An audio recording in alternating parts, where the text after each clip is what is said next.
Today's podcast is brought to you by Ordinary Vegan's organic CBD oil made from hemp. Ordinary Vegan community member Jennifer wrote to me and said this: I love your CBD oil capsules.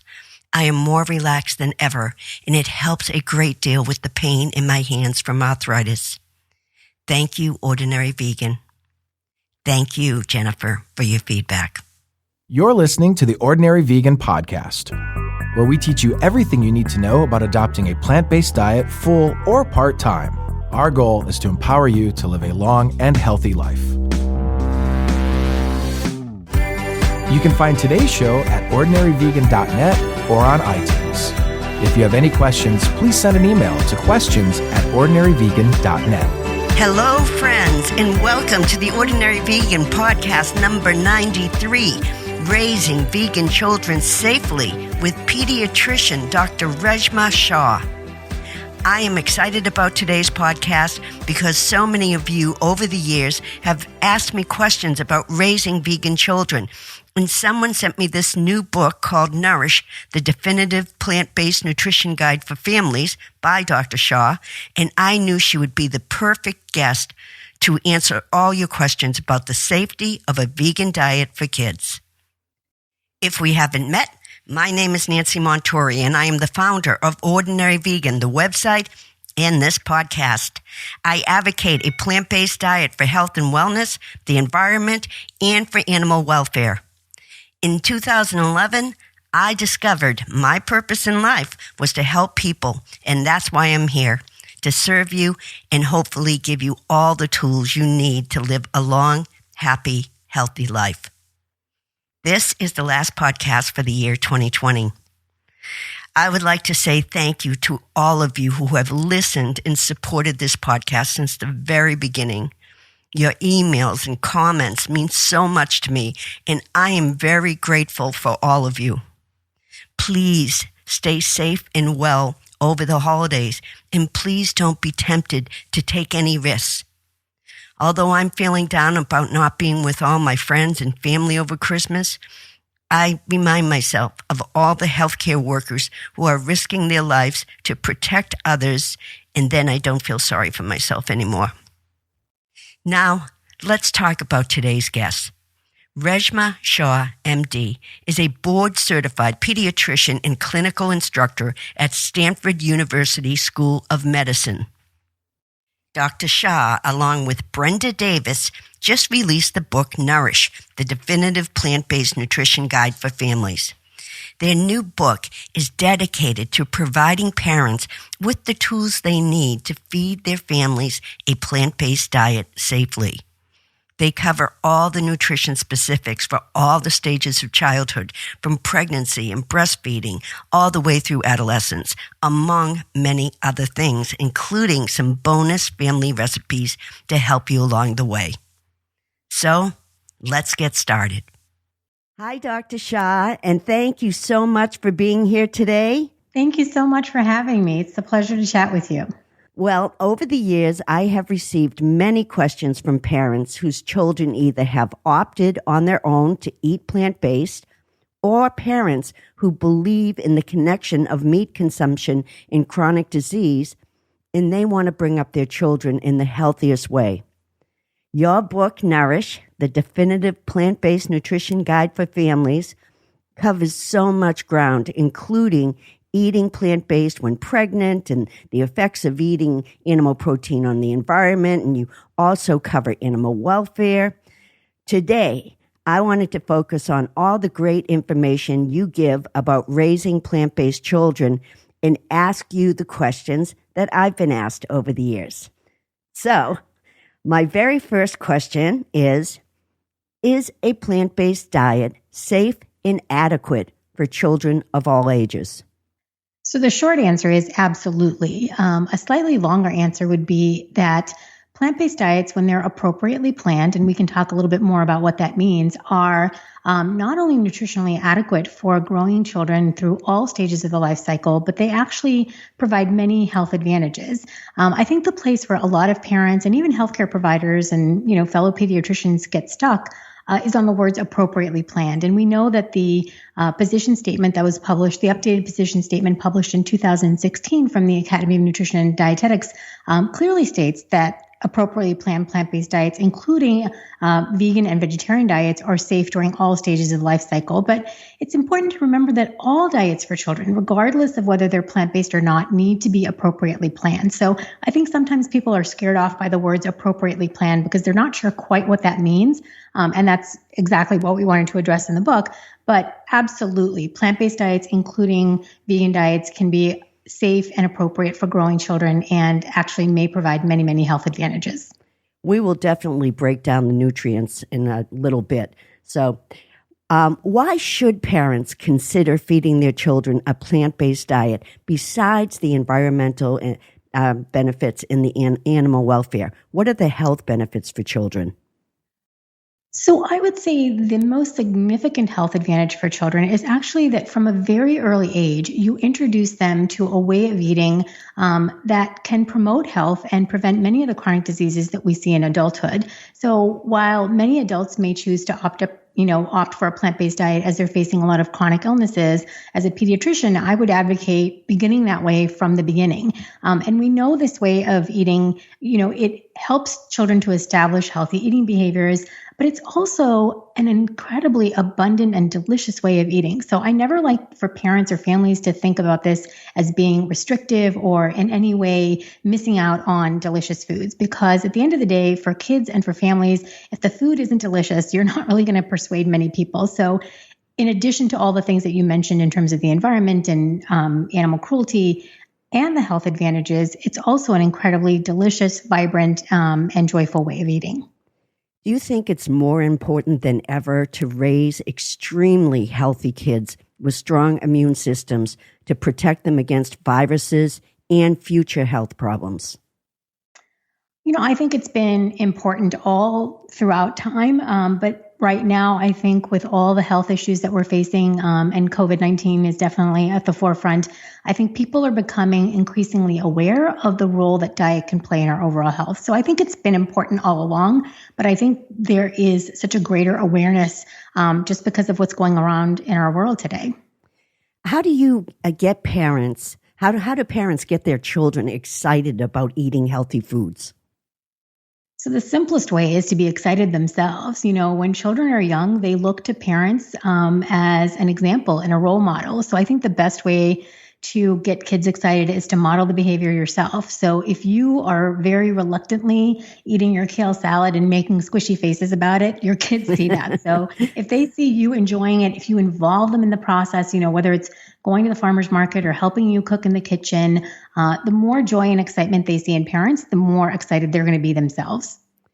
Do parents need to buy only organic food for optimal health for their children?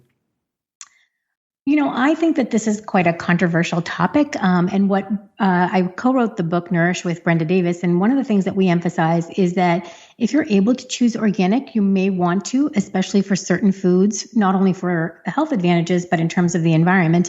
But the most important thing is to emphasize the consumption of lots of fresh fruits and vegetables. And if buying organic means that you can't eat as many fruits and vegetables, we would always choose the fruits and vegetables you can afford and that are accessible to you. And if you have the option to purchase, especially certain foods organic, I think it's wonderful. But don't let that get in the way of just eating more fruits and vegetables. There are a lot of misconceptions about soy. Is soy safe for children? Absolutely. I think that when you look at the countries that have the highest consumption of soy foods, like many Asian countries, Japan, and other countries, you see that their rates of chronic diseases and specific cancers are quite a bit lower. I think the reason that people become concerned about soy foods is they are worried about the potential estrogenizing effects of soy products because they contain phytoestrogens. But we know that phytoestrogens and estrogens are not exactly the same thing.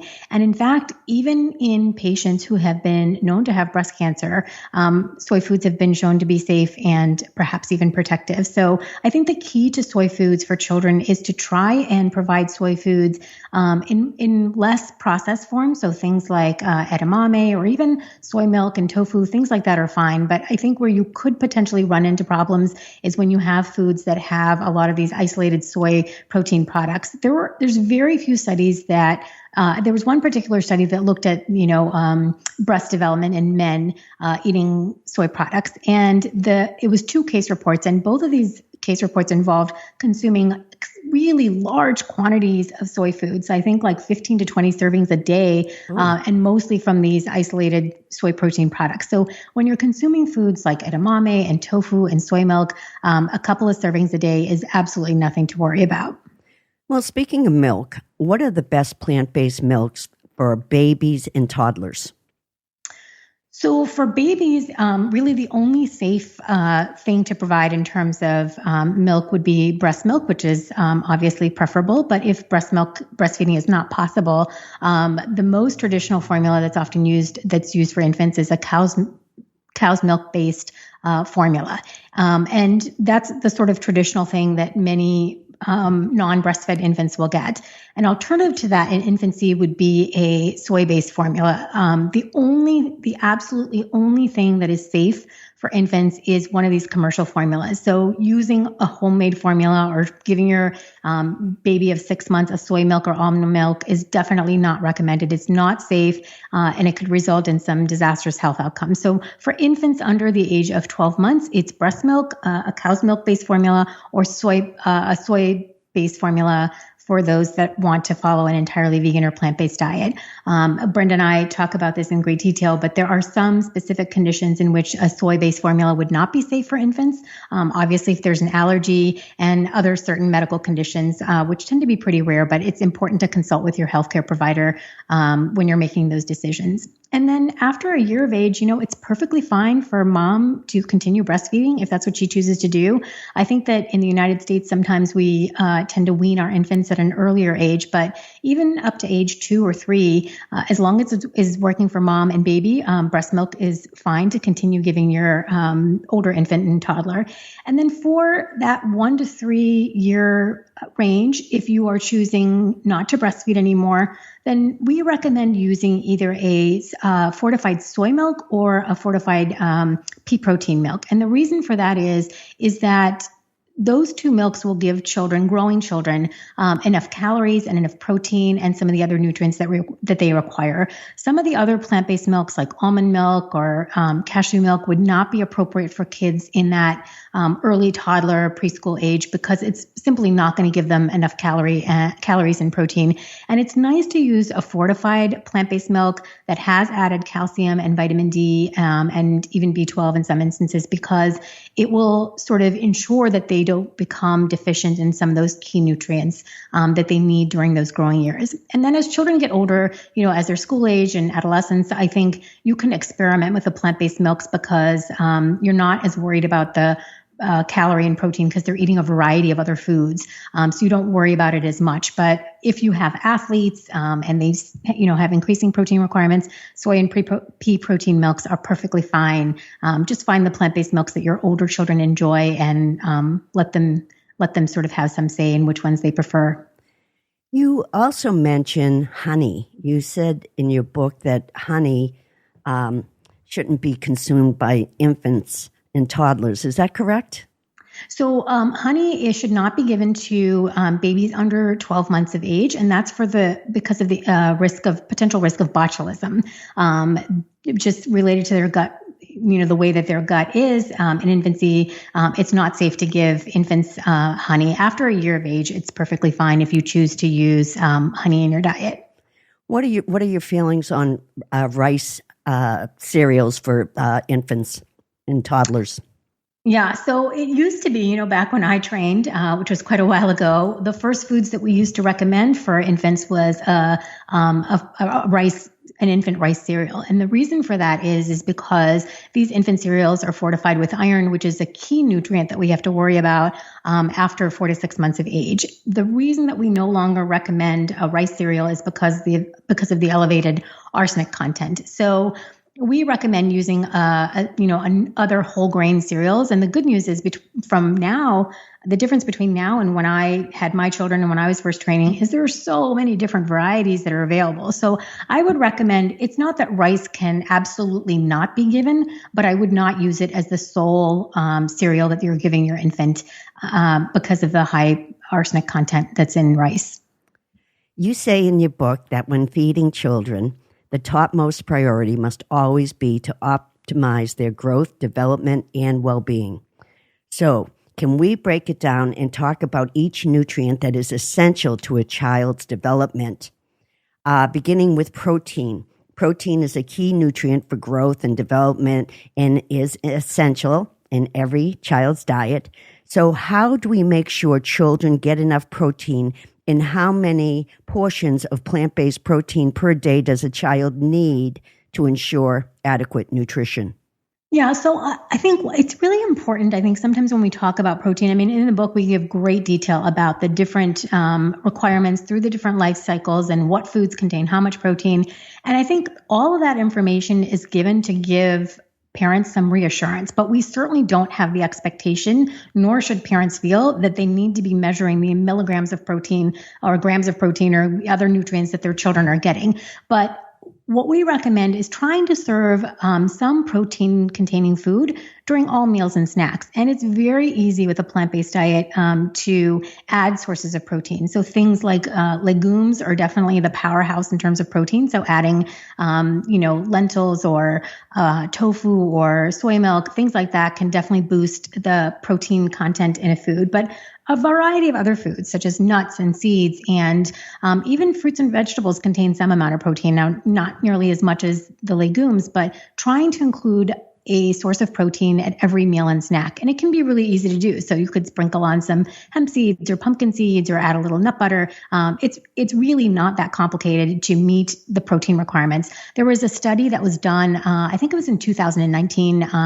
A German group studied the difference between vegetarian and vegan diets and omnivorous diets in young children. And they found that every category of toddlers, whether they were vegan or vegetarian or omnivorous, every single category met their protein requirements. And in fact, the children that were eating an omnivorous diet met their protein requirements by threefold. And the vegan and vegetarian children consumed twice as much protein as they needed. So people are very, very concerned about protein, but of all the nutrients that we're likely to talk about today, it's the one that I worry the least about when it comes to plant-based children. That's great news. Do you recommend protein powders for children? The short answer is no. I don't think that children require protein powders. The only exception would be, I think that if you've got elite athletes that really have high protein requirements, you could consider adding it to the diet. And we have a whole section on, we cover protein powders in the book. And I think it's really important to make sure that you're sourcing those protein powders appropriately, because a lot of times they have additives and other ingredients that, that children don't require. So I think the first step would be to just try and add protein in the diet in the ways that we talked about. I think rarely does a child require a protein powder in order to meet their requirements. And again, there are going to be specific situations like children who have certain medical conditions that are failing to thrive, or athletes, those sorts of extreme situations, you might consider a protein powder, but day in and day out, it's certainly not required. Since plant-based eaters are at a greater risk for vitamin B deficiency, and vitamin B is very important for forming red blood cells, which carry the oxygen through your body and turning the food that you eat into energy, is it even more worrisome for children not having enough vitamin B12 in their growing stages? So vitamin B12 is absolutely a nutrient that plant-based parents need to be aware of. Its deficiency states in childhood can lead to disastrous outcomes. So when mom is breastfeeding, if she is taking adequate B12, the baby will get enough. But beyond breastfeeding, when baby is being weaned, you must provide vitamin B12 in either through fortified foods or a supplement. I think that for children, the easiest thing is really just to do a supplement because for those of you who've had children, you know that they can be quite inconsistent in what they eat from day to day. And so if you're not sure that they're going to get their 3 servings of, fortified plant-based milk, or their intake varies from day to day, the easiest thing to do is to take a supplement. And in the book, we outline the dosing and how often you should take it. But B12 is one of those non-negotiables. If you are a vegetarian, well, it depends on what kinds of animal foods you may be consuming, but certainly if you're vegan, you absolutely must ensure an adequate source of B12 for your child. And what is the recommended daily amount of vitamin B12? Does it vary with age? It's kind of a complicated question. And the reason I'll sort of refer you to the book is because it varies not only according to age, but it also varies according to the dose that you're taking. So the higher the dose, the less we absorb. So it's kind of like a sort of a complicated conversation. But if you are providing your child with a multivitamin that contains the B12, that's one way to do it. They also have B12 sprays. So there are a variety of ways. The good news about B12 is, unlike other vitamins and minerals, it's really difficult to overdose on B12. So if you take a little bit more than you need, it tends to just get excreted in the urine. So either through fortified foods or a supplement, and the dose is going to vary depending on whether you're taking a daily supplement or a biweekly supplement. So you just have to look at the dosing of the specific supplement that you're taking to figure out how much you need to take. Well, that brings up another question for me. Do you think that if you are raising plant-based children, that you should have blood tests taken to make sure that their vitamin B12 and D levels are adequate?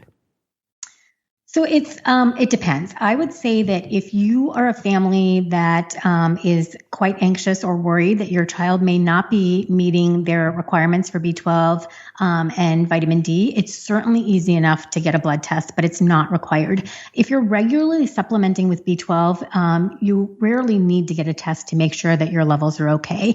Vitamin D becomes a little trickier because it depends on a lot of things. It's not just related to our intake, but for instance, one of the most common ways you can get vitamin D is through sun exposure. But depending on where you live geographically, depending on the pigment of your skin, all these variables can affect and influence how much vitamin D you actually get in. So with vitamin D, if you're sort of not exactly sure where your levels are, you can certainly get them checked. And unlike with B12, with vitamin D, you don't want to overdo it. Now, the doses that are common in supplements are perfectly fine and safe, but the higher level dosing of vitamin D, I would not recommend for children unless they're under medical supervision and you know where their levels are.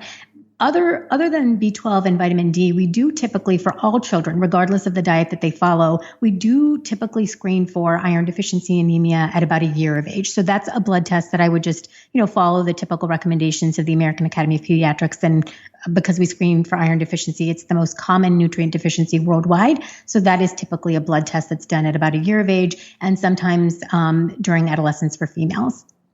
Calcium is such an important nutrient for growing children, no matter what diet they follow. Can children meet their calcium needs on a vegan diet, especially if they are fussy eaters and they don't like anything green? Yes. So of course we know that leafy greens are a great source of calcium, but this is one of the reasons that we recommend using a fortified plant-based milk, because it can be difficult for a 1, 2, or 3-year-old to eat enough leafy greens and tahini and other calcium-rich foods. So providing especially finicky eaters and children who are younger, so between the ages of 1 and 3, with a fortified plant-based milk is a great way to ensure adequate calcium intake. And it absolutely is something that we want to make sure our children are getting enough of. Yeah, oranges are good too for kids. Yes. And almond butter. How many servings of calcium-rich foods a day? And should you even worry about calculating the calcium amounts? Yeah, so I think that if you're doing a plant-based milk, offering them about 2 cups and then relying on foods would be a good way to do it. It's interesting because one of the things that Brenda taught me for sure is that we actually are much better at absorbing our calcium if we sort of spread it throughout the day. So instead of having one large serving of calcium at the beginning of the day in whatever fortified plant-based milk, if you can kind of spread it out, 2 to 3 times a day, we're much better at absorbing the calcium that we take in. So I would say trying to offer, either a plant-based milk or some food that contains calcium is a good idea at most meals and snacks. But again, you don't have to sort of be obsessively concerned about calculating out the calcium. But if your child is drinking, a couple cups of fortified plant-based milk, and then you include these calcium-rich foods in the diet on a regular basis, that should have you covered. You have a great calcium content chart in your book, by the way, along with many other charts that look very helpful. Well, let's get back to vitamin D, because that's required for the absorption of calcium to maintain strong bones. And do you just recommend getting your vitamin D from the sun, or do you recommend a vitamin D supplement? And how does a parent decide that? Yeah, so I think it's that's definitely a supplement that I would check with your healthcare provider. Now, for infants that are being breastfed, a vitamin D supplement is absolutely required. So the American Academy of Pediatrics recommends starting a vitamin D supplement within the first couple of weeks of life for all infants that are breastfed. And sun exposure is great, but it's not a reliable way to get our vitamin D. Again, we talked a little bit about it depends on your geography. So I live in California, but at our latitude, it's not sufficient to get enough enough vitamin D through sun exposure. People with darker pigmented skin, a variety of other conditions can also affect and influence how much vitamin D we get from the sun. Most people, especially because, we're indoors so much and we use sunscreen, all of these things don't make sunlight a reliable source of vitamin D for a lot of people. Now, if you're someone that has regular sun exposure, you've never had problems with vitamin D, and you live geographically in an area where you don't have to be worried about that, you may not require a supplement. But I think I would say the majority of people these days require either fortified foods or a supplement in order to maintain their vitamin D status. Okay, can we go back to iron a second, because it's such a key nutrient, and especially when in a young child. How does a parent make sure their young child is getting enough iron? So it can, young children, when you look at it, milligrams per kilogram body weight, their needs for iron are actually quite high because they are doing so much growing. So for infants, I think one of the reasons we recommend fortified infant cereals as one of the first foods is because it is such a rich source of iron. For infants under the 1 year of age, definitely including iron fortified cereals is a excellent way to introduce iron in the diet. In the book, we also have a couple of recipes that feature infant cereal in even toddler recipes or even childhood recipes. So if you have a child who is struggling to meet his or her iron needs, if the pediatrician has said that their iron is running sort of on the lower end, you could even add infant cereal to recipes like muffins and things like that. Swapping out a little bit of the flour that you might use with an infant cereal can be a way to increase the iron. And then, just including a lot of iron-rich foods like legumes and things like that in the diet. When we include these iron-rich sources in the diet, plant-based children absolutely can meet their iron requirements. Zinc is an essential mineral and critical during pandemics like COVID-19. How do we make sure our children get enough zinc? And you talk about optimizing zinc. Can you tell us how to optimize zinc when planning meals and snacks? Yeah, so in the book, we offer a chart about, foods that are rich in zinc. And again, it's just about sort of becoming familiar with the types of foods that contain zinc and making sure that you include them with some frequency in the diet. I think that with zinc, oftentimes they have these like zinc lozenges and supplements and things like that. And I'm a little wary because you can overdo zinc. So I wouldn't recommend using a single nutrient supplement for zinc. Sometimes, if it's included in a multivitamin, those levels are typically safe, but I would steer clear of just the single nutrient supplements for zinc. But mostly it's just about including those foods that are rich in zinc throughout the diet. And I think the key to that is just variety, offering a variety of foods and making sure that your kids are sort of exposed to these foods so they just kind of become a regular part of the diet. The last nutrient I wanted to mention is omega-3 fatty acids because they're vital for brain development, vision, heart health. What do you recommend to parents to make sure their children are getting enough omega-3 fatty acids? Yeah, and I think that unlike B12, which is sort of a clear cut, you must absolutely ensure that you're either taking a supplement or fortified foods. I think the research on omega-3 is not quite as clear cut. And the approach that Brenda and I take is we would rather err on the side of being cautious. You can absolutely get omega-3 fatty acids from plant foods such as chia seeds and hemp seeds and walnuts. But converting the ALA to the longer chain omega-3 fatty acids is somewhat variable. And so for certain critical stages in the life cycle, as in during pregnancy and lactation and early infancy, we don't think it's unreasonable to include an omega-3 supplement that comes from algae, a supplement that contains DHA and EPA. And beyond those critical stages, I think it just depends on how much ALA-rich foods like the walnuts and chia seeds and hemp seeds that we talked about that you include in your diet. I think for a lot of children that may not eat those foods regularly, it's not unreasonable to think about taking an algae-based supplement. Do vegan children need to eat larger quantities of food to get enough energy? It depends. So I think that sometimes when parents really focus on using only whole grains and absolutely no processed foods, what ends up happening is that the diet can become really high in fiber.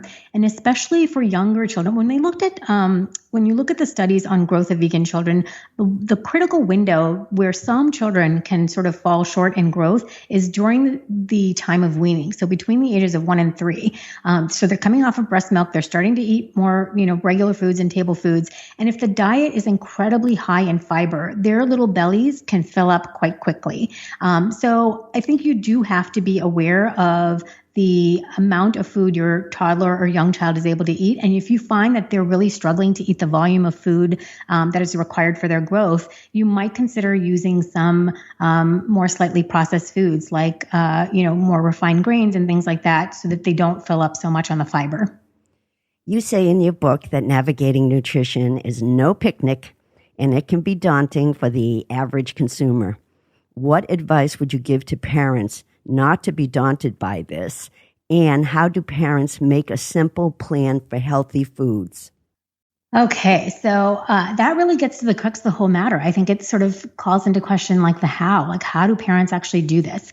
And I think the first thing is to just kind of arm yourself with enough information so that you are doing this. You're making sure to cover your nutritional bases, like many of the things we talked about with B12 and vitamin D and calcium and iron.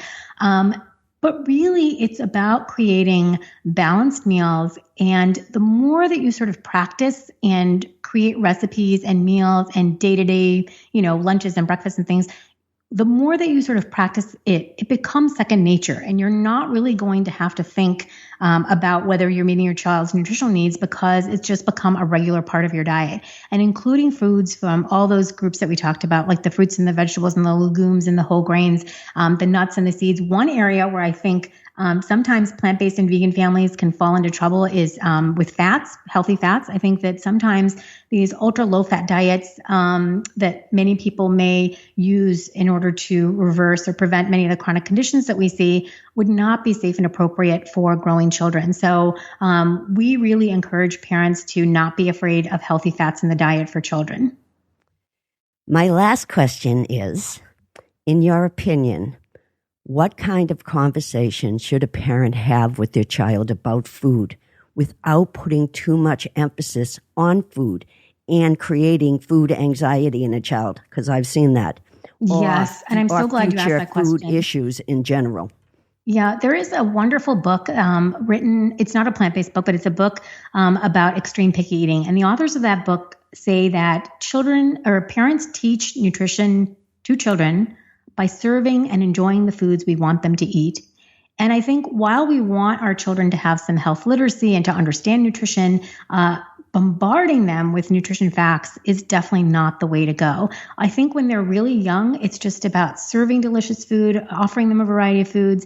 And the conversations, I think, really should be based on your child's questions. So if your child is really curious about nutrients and things like that, I think you can definitely research and explore together.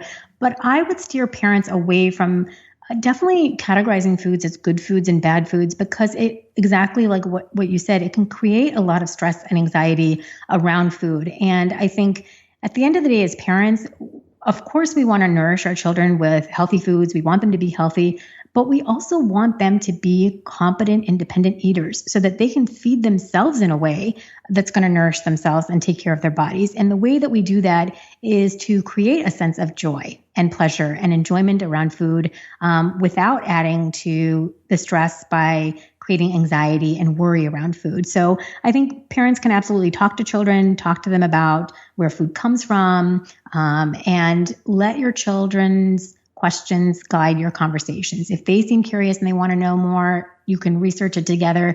But if you find that introducing these topics and talking about protein and talking about calcium really makes your child anxious, then I would sort of take a step back and reevaluate.